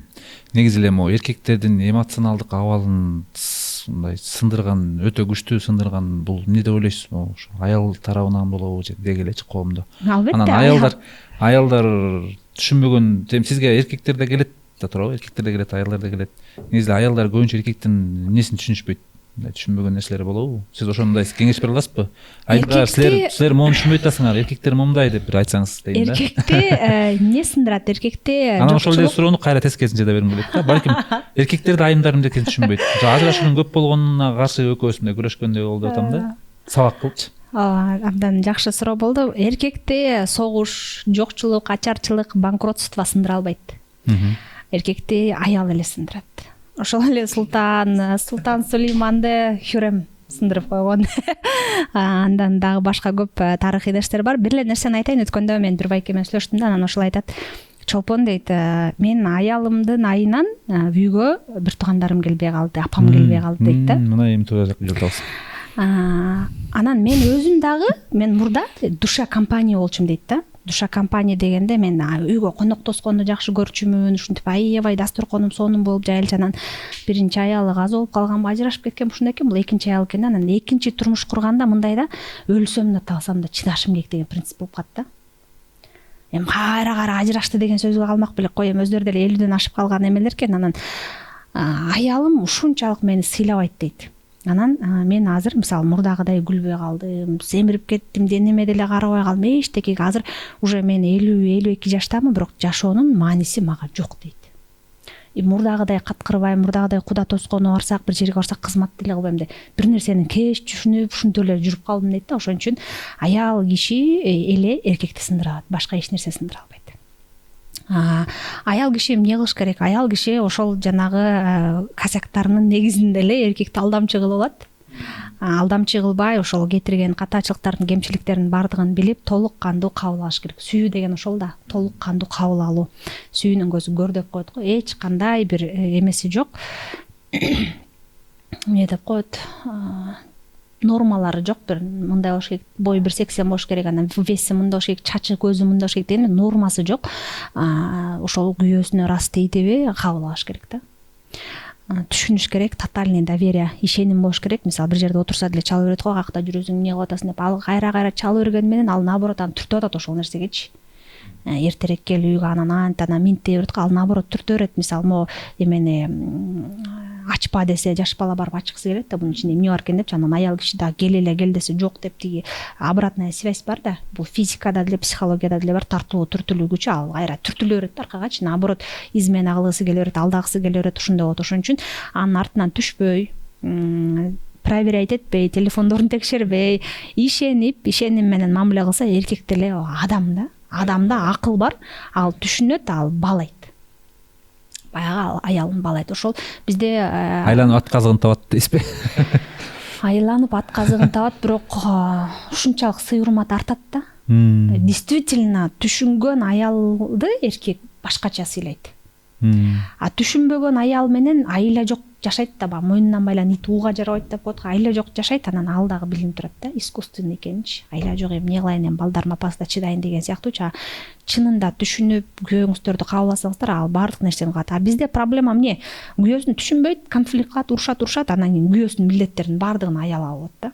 Анан эркек айланып алабы баягы аял, анан эркекке дагы бир эркектин эмне кереги бар үйдө? Анан ал барат дагы кыз издеп баштайт да, измена кылып баштайт.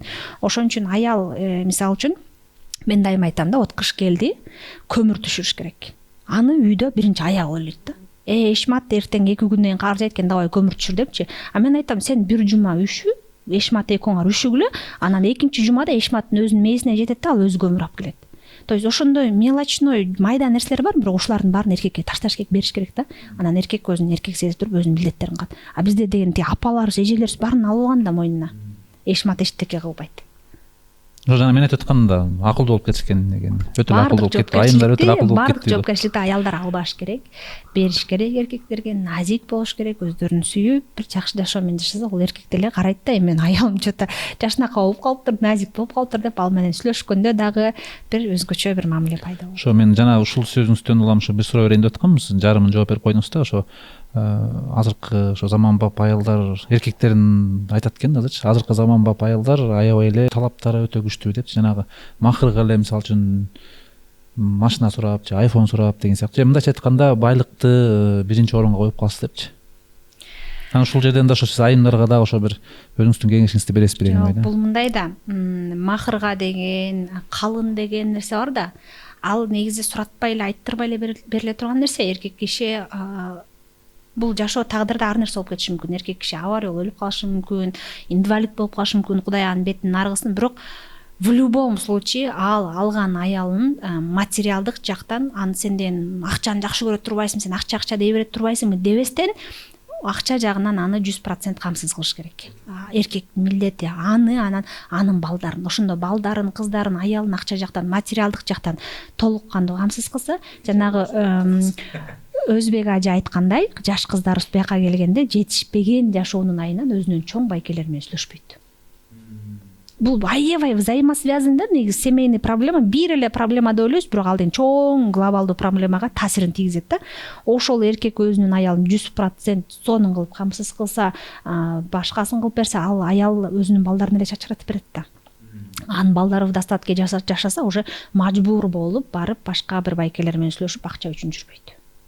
Булар бири-бири менен взаимосвязан. Ошон үчүн мен материалдык требованияларга нормалдуу карайм. Бул жакшы нерсе болуш керек. Эркек акча табыш керек, эркек бай болуш керек. Жок, айымдардын ошол талапты коюп аткандарына да туура карайсыз. Коюш керек, эркектен талап кылыш керек дайыма. Жанагы суроомдун ошол тескерисинчесин да жооп берип коюңуз. Эми мисалы биз айттык, айымдар эмнени түшүнбөй атат. Эми ошол эле мырзалар балким түшүнбөй аткан нерселер бар да. Ошол жана ажырашууга себеп болуп аткан мырзалар айымдардын эмнесин түшүнбөгөнүнүн айынан ажырашууга барат дегенимчи. Эркектер аялдардын эмнесин түшүнбөй атат. Эми бул азыркы заманбап бул деген зумерлеринде ошондой. Буга миллион жооп бар да. Ар кандай жооп берсек болот. Бирок эң биринчиси эркектер аялдарга именно самооценка жагынан көбүрөөк эметип салат да, аялдардычы түшүрүп салат. Ошонун негизинде дагы анан аялынын көңүлү калат, өзүнүн көңүлү калат, кызмат кылгысы келбей атат, жашагысы келбей атат, андай серый бир эме өтүп кетет да, тонгочу. Ошон үчүн эркектер эң биринчи мезгилде баягы аялдарга айткандай эле алган аялын кадимкидей эле без кандайдыр бир нормасы жок, жакшы көрүш керек, сүйүш керек, анан самооценкасын түшүрбөш керек. Сен арыкташың керек, сен семирип баратасың, сен монтип баратасың, тамагың жакпай атат деген сыяктуучу. Ошонун баардыгын эгерде тамагы жаман болсо деле жакшы деп жей бериш керек да. Ошентип кошомат кылып жашай турган заман болуп атпайбы азырчы? Ошол анан кийин аялдардын дагы эмнесин түшүнбөйт. Аялдардын реалдуулугун кабыл алгысы келбейт, жанагы билим алып атканын кабыл алгысы келбейт, өскүсү келип атканын кабыл алгысы келбейт, анан жөнүн жок кызгана берет. Ошол ашыкча деле кызганычтын менимче кереги деле жок. Эркекке деле аялга деле ал жөн эле үй бүлөнү бузат, талкалайт. Анан ал кызганганда деле кыла турган адам ал кылып коет да. Кызганганда эч кандай пайда жок. Ал наоборот жана цепной реакцияны пайдаланат да. Атайын барып измени алсамбы деген нерсени пайдаланат да ал нерсечи. Ошон үчүн жөн эле бир курук намыс деп же болбосо аялды жеп жемелегенин деле кереги жок. Аял кишини дагы бир сыйлап, жакшы сөз айтып койсоңуздар, ал дагы өзүнчө бир гүлдөгөн бир чоң бир мамлекет болот. Сага кызмат кылган, бутуңду жууп берген, массажын кылып берген, оокатын кылып берген жакшы бир адам болот. Негизи психологияда жакшы, жаман деген адам жок да. Бул дүйнөнү зеркальный мир деп коет. Күзгү деп коет. Мисалы, сиз мага кандай мамиле кылып атасыз, мен сизге кандай мамиле кылып атам, бул күзгү деп коет да. Мен сиздин отражениеңизмин, сиз менин отражениямсыз да. Эгерде менин күйөөм мени сыйлабай атса, мени уруп атса, кандайдыр бир деңгээлде подсознательном уровне мен ошону өзүм суранып аткан болом да. Мени сыйлаба, мени уур, мени саба, мага ушундай мамиле жараша берет деген сыяктуу мен ошону суранып аткан болом. Ошон үчүн баягы эле айтып атпайлыбы, аялдар уже ички дүйнөсү менен иштеп, жашынакай өсүп өнүгүп келатат, анан эркектерге да ушул нерсе керек. Параллельно надо расти, чогуу өсүш керек. Чогуу өспөсөк, чоң бир социалдык разрыв болот да, анан жанагы эмне деп коет эле? Бостонская семья деп коет беле? Ошондой бир мода болуп атат. Азыр Казакстанга келип калыптыр. Бостонская семья деген 2-3 күчтүү аял биригип алып чогуу жашайт да, бир үйдөчү. Аялдар чогуу жашашат, алар ошо жоопкерчиликти бөлүп алышат. Сен квартираны төлөйсүң, мен оокат ашты алып келем деген сыяктуучу. Бул азыр ошол практика Казакстанга келиптир. Эртең Кыргызстанга да келип калышы мүмкүн да.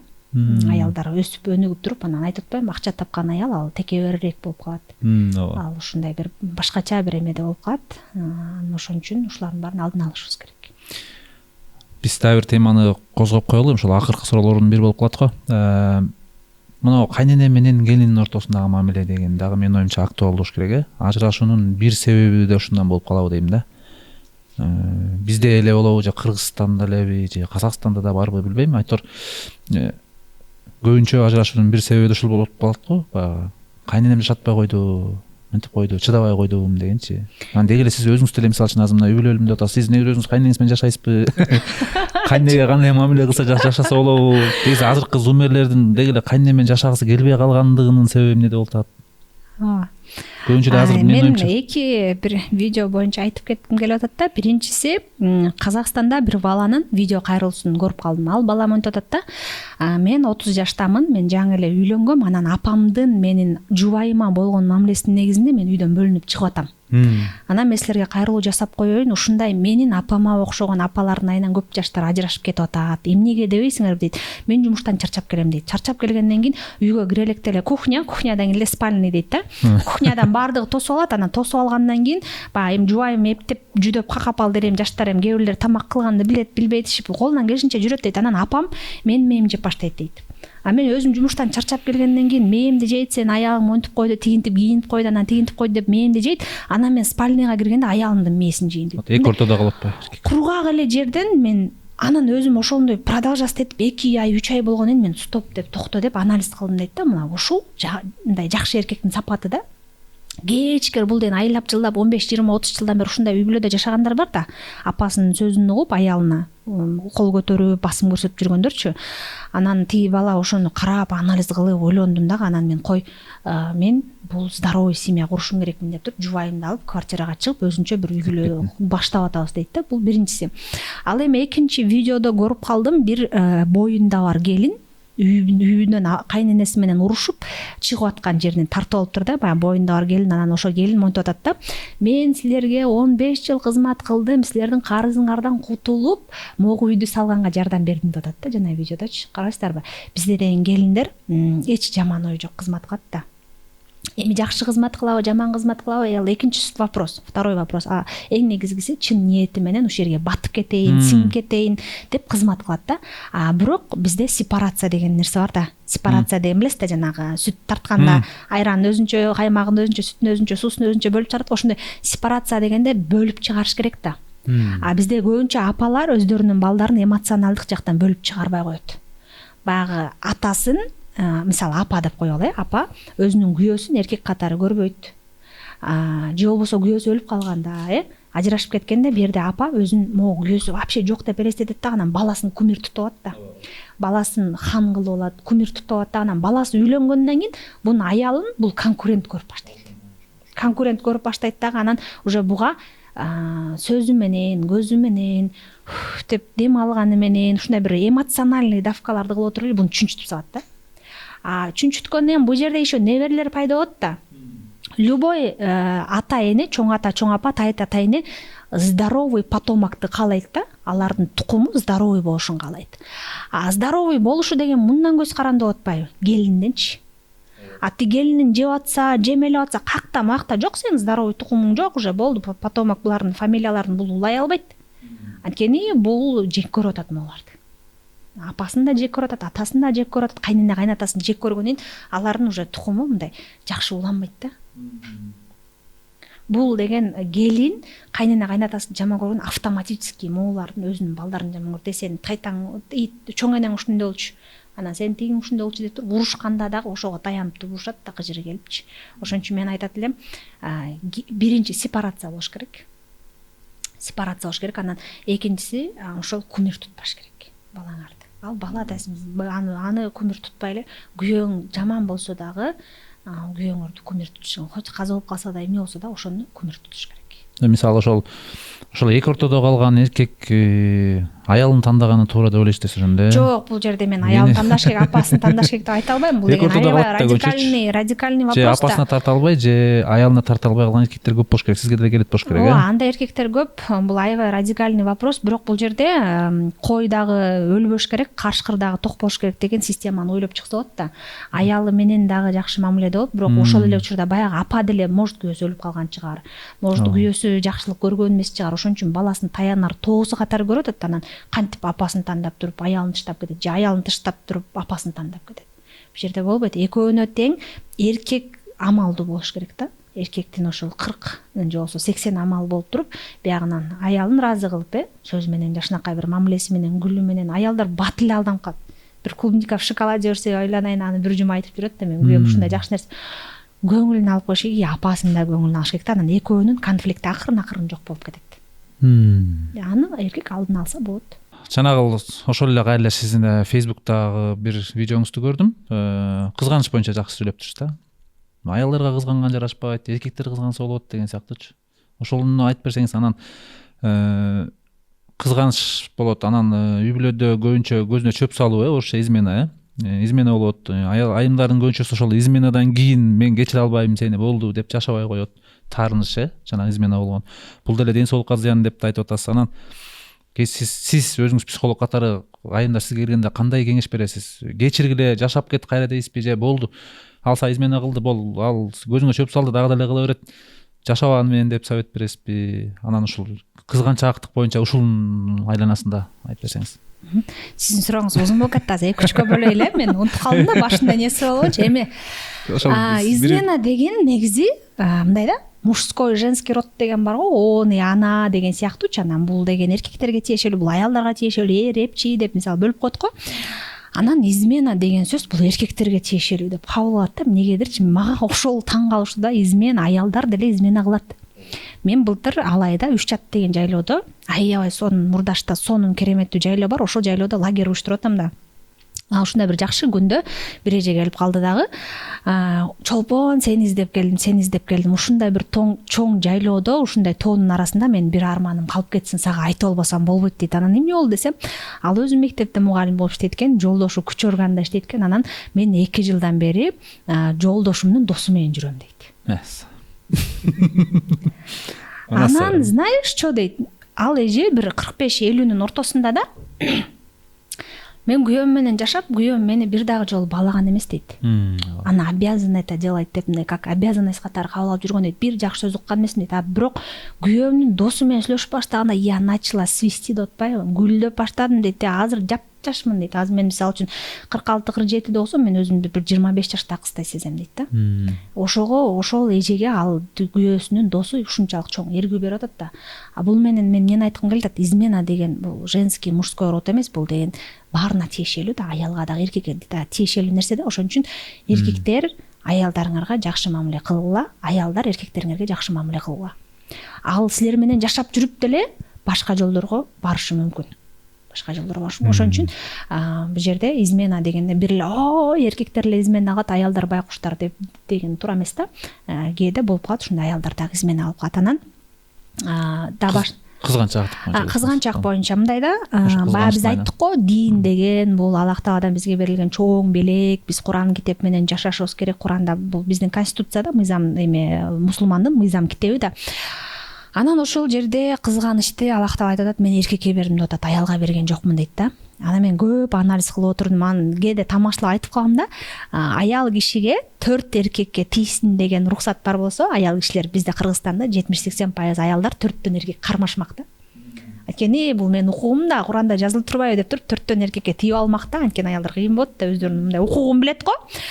Эркектердики жазылса жок деп аларга уруксат бербей атпайбызбы? Анан кызганычтын айынан аялдар или жок, или бар кылат экен да буларчы. Баягы биздин бир кызыбыз 2 баласын эмеден 5-этаждан ыргытып, өзү дагы ыргып кетпедиби? Бул дагы ошол кызганычтын айынан. Кызганычтын айынан өздөрүнүн венасын кескендер бар, таблетка ичип алгандар бар, дары ичип алгандар, жип менен астына өлөм дегендер бар. Мунун баары кызганыч аялга жарашпайт да.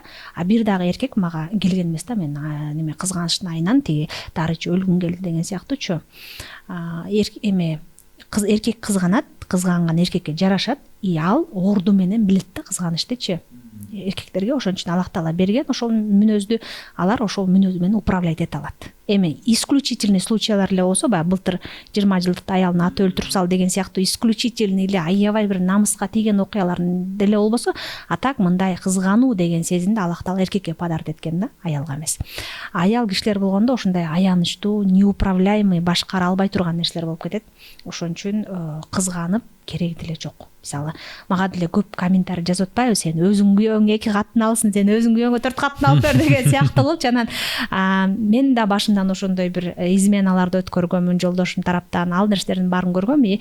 Бир убакыт келгенде мен бунун баардыгы ушул нормалдуу эле нерсе турбайбы, мен кабыл алышым керек турбайбы, если кабыл албай күрөшө турган болсом, мен өзүм эле орукчан болуп калат турбайбы деп мен да өзүмдө бир анализдерим келип чыккан. Анан мен жолдошум боюнча айта турган болсом, ал эгерде 2 аял 3 аял ала турган болсом, мен каршылык кыла тургандай эч ким эмесин да, эчтеке кыла албайм деле да. То есть у меня есть выбор, либо это принять, ошол нерсени кабыл алып, же болбосо кабыл албай, розовый очкин тагын алып, орукчан болуп жашай берсем болот да. Бул жерде баардык нерсеге трезво караш керек. Анан аял кишиге кызганган жарашпайт.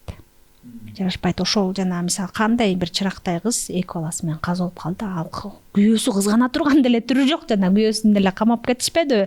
Допроско алып барды деп көзүн жаап, күйөөсүн карасаң бир томпойгон эле бир бала да, аны бир Брэд Питт эмес да. Ошол болуп атпайбы? Мен да таң калганым, коомдо мисалы үчүн кандай бир жаман көрүнүштөр болсо эле ошонун аркасында эркекти күнөөлөп коюп атат да. Ошол эле мисалы айымдар мыкаачылык кылса деле ага эркекти күнөөлөп коюп атышат. Эркектер мыкаачылык кылса деле как раз таки мондай да. Ал кыздын 5-этаждан кулап кеткенден кийин видеолор чыкпадыбы? Ал жерде как раз таки измена. тема. Көрсүзбү? Ал кызда деген тандоо бар болчу. 2 балаңды алып жашынакай болуп кетип кал. Жок, ал кыз күрөшүп атпайбы? Жок, мен күйөөмдү тарбиялап алам, анын ойноштук мүнөзүн жок кылып жиберем деп атпайбы? Ошол адам аял кишилердин кемчилиги ошол жерде да.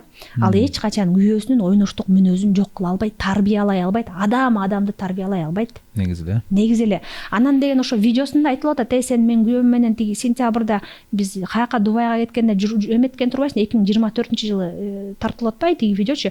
А тиги кыз 2026-жылы 5-этаждан секирип атат да. То есть ортодо дагы 1 жыл кырылыш кыргын менен өткөн убакыт бар да. Анан жалко да 5 жаштагы бала, 2 жашта анан өзүнүн ичинде боюндалар дейт да. Мен эстедиңиз, 5-этаждан кулап, бул акылга сиңбей турган нерсе да. Ошол кызганычтын айынан болот атат да. Биринчи кызганычтын айынан, экинчиси эркекти оңдойм деген ойдо жашаган да. Эркекти оңдой албайсың, либо ошонусу менен кабыл аласың, либо акырын эле кетип каласың. Кыз деле колунда бар сонун үй бүлө, бала деле колунда бар, көчөдө калбайт. Колунда жок адам көчөдө калбайт азыр. Иштеген адам тиштейт. Бирөөнүн огородун чапсаң дагы 500 сом, 1000 сом табасың да.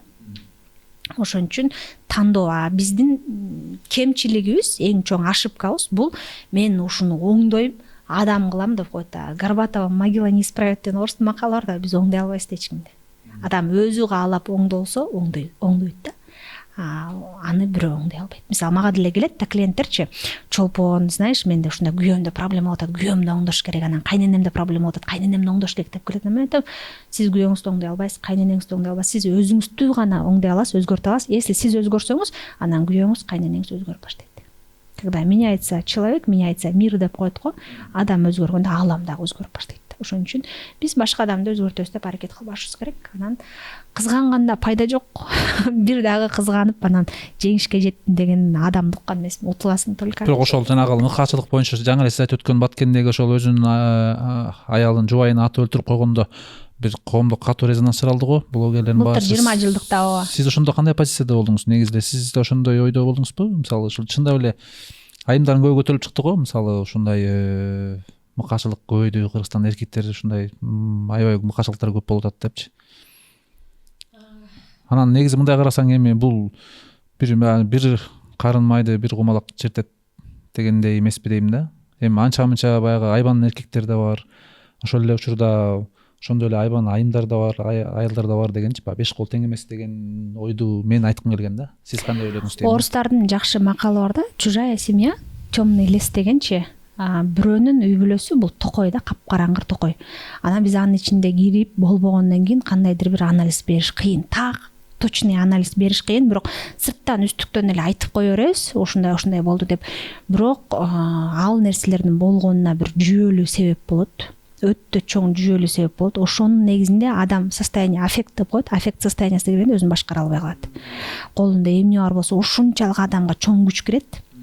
Бычак менен саяп өлтүрүп, эмне кылат, иши кылып, мындай күч киргенде ошо состояние аффектке келиш үчүн дагы бир жүйөлүү себеп керек да. Жөнүн жок эле сиз азыр состояние аффект кире албайсыз, мен да кире албайм да. Кандайдыр бир чоң бир окуя болсо, бир шоковый бир состояние болсо, анан ошол состоянияга келип, анан ошондой киши өлтүрүү деген сыяктуу нерсени кылып койсо болот да. Анан ал боюнча дагы мен эки тараптуу караганда дагы тепки жегенмин, бирок андан кийин дагы тилекке каршы бизде Кыргызстанда ошол аялдарды өлтүрүү боюнча бизде иш алып барылбай жатат да. Эмнегедирчи, баягы университеттеги мугалим дагы каза болуп калбадыбы? Ошол национальныйда иштеген эжекени өлтүрүп койду күйөөсүчү. Ушундай зордук зомбулукка кабылган энелерге же өлгөн аялдардын атына бир жакшы нерсе каралбай атат да. Биздечи мен айткам, ошол бир парк курсак, ошол каза болгон бир 100дөн ашып кетти да, бир канча убакыттан бери эсептеп келгендечи, ушул үй бүлөлүк зордук зомбулуктан каза болгон аялдардын атына деп бир парк куруп, ошол жерде үй бүлөлүк парк деп туруп, анан ар кимдин историясын илип, анан үй бүлө, жаш үй бүлө, чоң үй бүлө болсо да барып ошол жерде как музей катары кыдырса.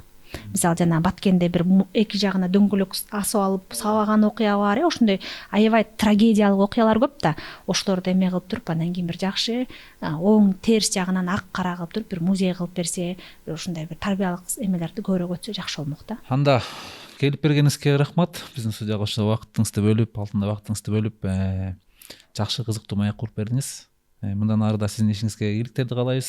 Ошол өзүңүздүн ишиңизде дагы кыргыз элине, кыргыз айымдарына, кыргыз мырзаларына, үй бүлөлүк мамилелерине бир чоң салымыңызды кошуп, анан Кудайым буйрса келечекте депутат болуп калсаңыз дагы биздин студияга дайыр чакырып сизден дайыр маек баралы.